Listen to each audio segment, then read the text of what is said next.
Pas d'ennemis en vue, la caméra thermique ne détecte aucun mouvement suspect, aucune source de chaleur. Ok, c'est bon alors. La voie est libre, dégagée. Habituellement, ces soldats n'opèrent que de nuit, le plus discrètement possible. Personne n'est censé les voir. L'ennemi ne doit en aucune manière supposer que quelqu'un les observe et quelqu'un renseigne sur leurs activités.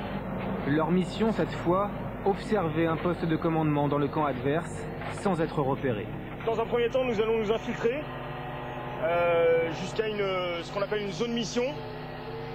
Ensuite, on ira se mettre en place plus proche du poste de commandement, de manière à pouvoir avoir des vues sur cet objectif et à pouvoir donc préciser ce renseignement, le nombre de véhicules que compose ce poste de commandement, le nombre de personnels, s'ils sont armés ou pas, quelle est leur attitude vis-à-vis de la population locale, etc., etc. Ces hommes sont des hussards, des spécialistes du renseignement et des opérations clandestines. Leur terrain d'action, c'est derrière les lignes ennemies, dans les zones les plus sensibles. À l'approche de l'objectif, mieux vaut continuer à pied. On se fait de plus en plus discret et on essaye d'aborder l'objectif de manière très très furtive, de manière à ce que si jamais l'objectif est tenu, eh bien, on soit en mesure de s'exfiltrer sans avoir été repéré. L'infiltration peut durer des heures. La progression est lente. L'objectif n'est plus très loin. Ok, ils sont là. On a des vues sur le poste de commandement.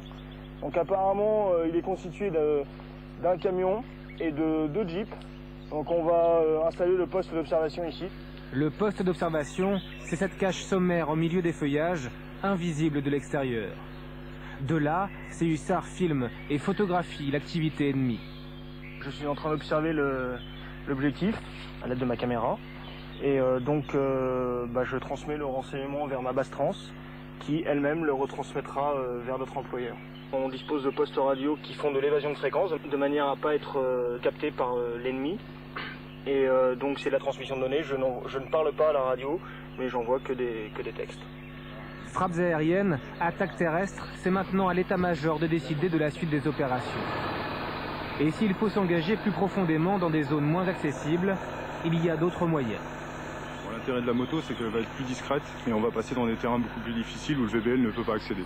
En sous-régime dans les bois, une fois qu'on arrive sur la personne ou sur l'objectif, on ne se fait pas détecter.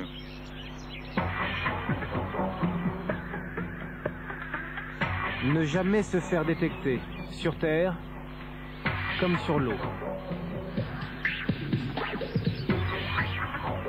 Plongeur de combat. Patrouille en kayak. Hors bord. Dans les guerres modernes, ces soldats doivent pouvoir s'adapter à tous les terrains.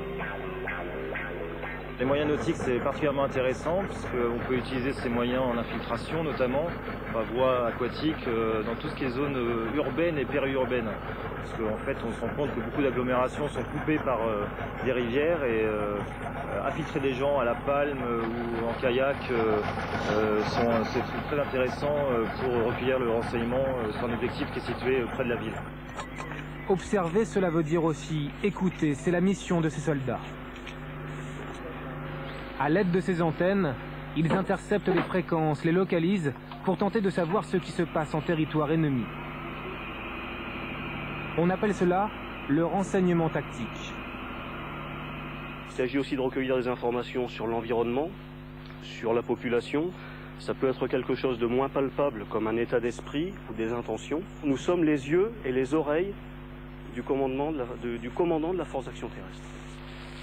Et quand les données doivent être plus précises, ces unités peuvent s'infiltrer elles aussi. Bardés d'électronique, ces hommes traquent l'ennemi à distance et tentent de repérer ses positions. Tir de localisation sur 333.165 MHz.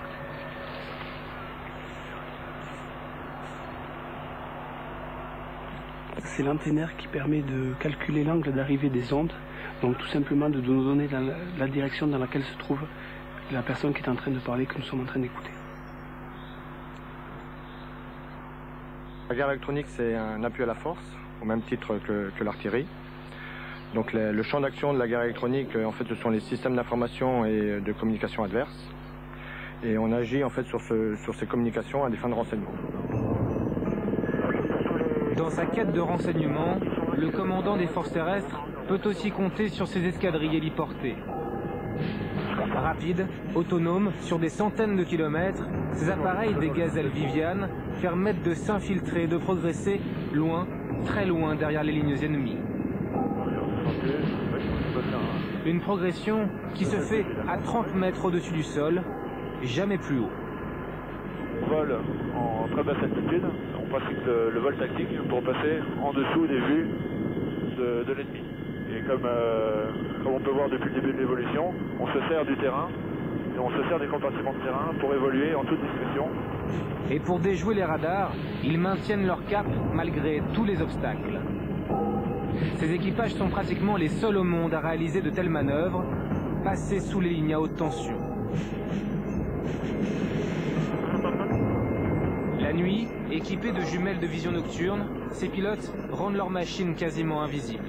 Il s'agit pour nous de rester absolument dans ce qu'on appelle le clutter, le fouillis électromagnétique infrarouge, qui est le rayonnement de la Terre entre 0 et 30 mètres sol, qui est une hauteur sol où on arrive nous à se mêler complètement à la végétation, où les radars ont beaucoup de mal à nous détecter, et où même les observateurs humains ont beaucoup de mal à venir nous chercher. Ce soir encore, personne ne les aura repérés malgré un long survol en territoire ennemi. La discrétion, la furtivité, voilà les armes de ces soldats. Le renseignement, une guerre que l'on ne voit jamais.